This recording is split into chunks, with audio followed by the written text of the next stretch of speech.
This is the way we define good or terrible, free or enslaved. Do you have the memory of who you are?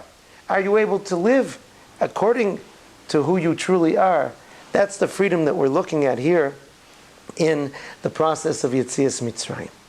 But what's fascinating is, it isn't only the people in the yeshivas telling people what they want. People from far outside, looking at the movement in Jewish history, are able to see this becoming more and more apparent. People who follow the world of what's happening in Judaism is that in ways that are sometimes hard to identify.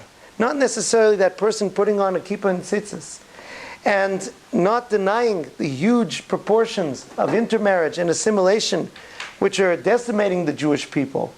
But throughout the Jewish world, more and more people are feeling drawn to being more Jewish, to doing something more, in a way that boggles the mind of people looking at it from the outside.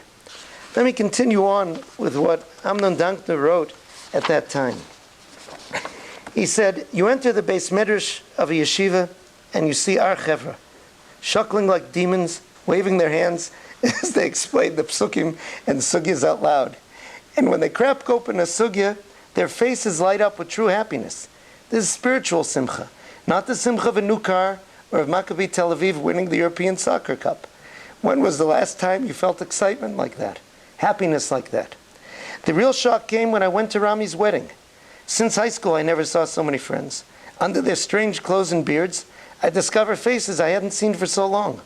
All the chevra I used to sit with in the clubs, who had disappeared, were here, happy and dancing. I felt dizzy.